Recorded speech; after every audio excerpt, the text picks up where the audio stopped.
Assalamualaikum warahmatullahi wabarakatuh. Kami dari kelompok 3 mahasiswa Sistem Informasi Universitas Brawijaya yang beranggotakan Maria Nicole, Rian Budi Biantoro, Rajeng Yusita, Fadila Bagaskara, dan Adib Aulia akan menjelaskan mengenai pengertian dan peranan statistika yang akan kami bagi ke dalam pokok-pokok bahasan sebagai berikut. Pokok bahasan yang pertama yaitu pengertian statistik.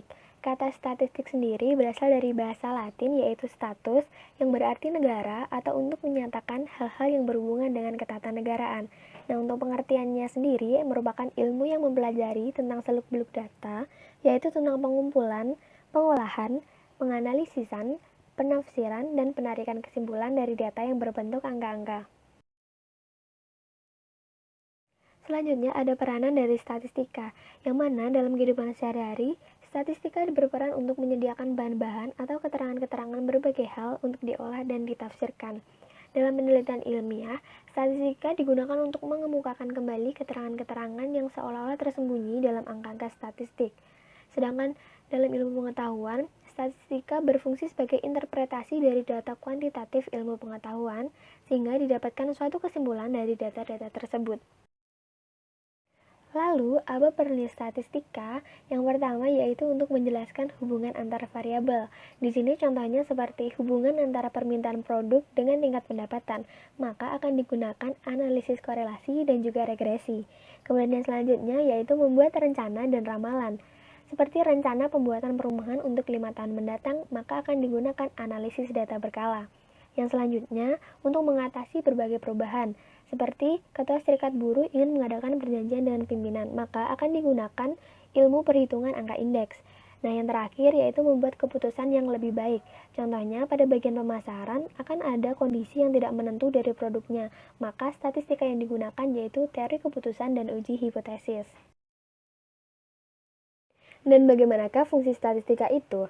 Jadi, statistika berfungsi sebagai bank data, sebagai alat quality control, alat analisis data, pemecah masalah, dan juga pembuat keputusan. Selanjutnya kami akan membahas mengenai pembagian statistik. Yang pertama, berdasarkan cara pengolahan data, statistik dibedakan menjadi dua, yaitu statistik deskriptif atau deduktif dan statistik inferensi atau induktif. Untuk statistik deskriptif sendiri, mempelajari cara pengumpulan dan penyajian data sehingga mudah untuk dipahami. Sedangkan untuk statistik inferensi, mempelajari mengenai penafsiran dan penarikan kesimpulan yang berlaku secara umum dari data yang telah tersedia. Pada tabel terlihat perbedaan antara statistik deskriptif dan juga statistik inferensi. Berdasarkan ruang lingkup penggunanya, statistik dibagi menjadi 6, yaitu statistik sosial, statistik pendidikan, statistik ekonomi, statistik perusahaan, statistik pertanian, serta statistik kesehatan. Yang terakhir, berdasarkan bentuk parameternya, statistik dibagi menjadi dua, yaitu statistik parametrik dan statistik non-parametrik. Untuk statistik parametrik sendiri merupakan bagian statistik yang parameter dari populasinya mengikuti suatu distribusi tertentu, seperti distribusi normal dan memiliki varian. Sedangkan untuk statistik non-parametrik merupakan bagian statistik yang parameter dari populasinya tidak mengikuti suatu distribusi tertentu atau memiliki distribusi bebas dari persyaratan dan variannya tidak perlu homogen.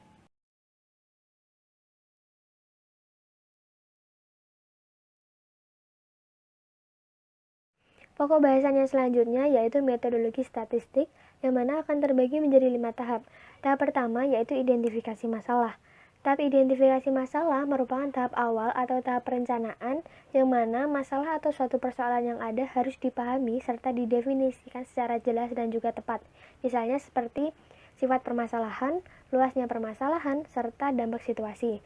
Nah, setelah diidentifikasi masalah, maka akan dikumpulkan data atau fakta yang ada. Data tersebut haruslah mendukung atau bersangkutan dengan permasalahan yang dikumpulkan. Data bisa berupa data internal ataupun data eksternal yang bisa dikumpulkan melalui data-data yang tersedia ataupun data-data asli.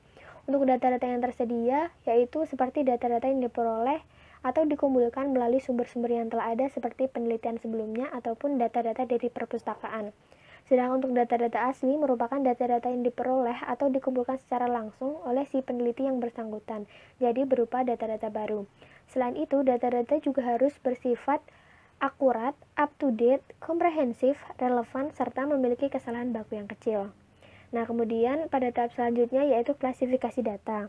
Pada tahap ini, data-data harus dikelompokkan berdasarkan kemiripan atau kesamaan sifat.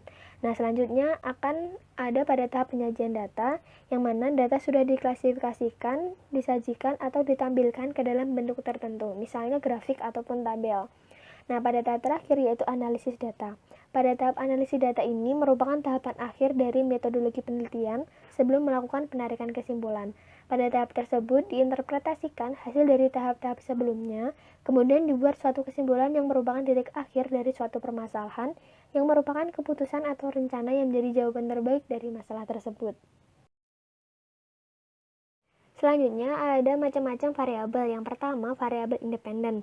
Nah, variabel independen sendiri ini bisa disebut juga sebagai variabel bebas, variabel stimulus, variabel prediktor, dan variabel anteseden. Variabel ini merupakan variabel yang mempengaruhi atau yang menjadi sebab perubahannya atau timbulnya variabel dependen atau terikat.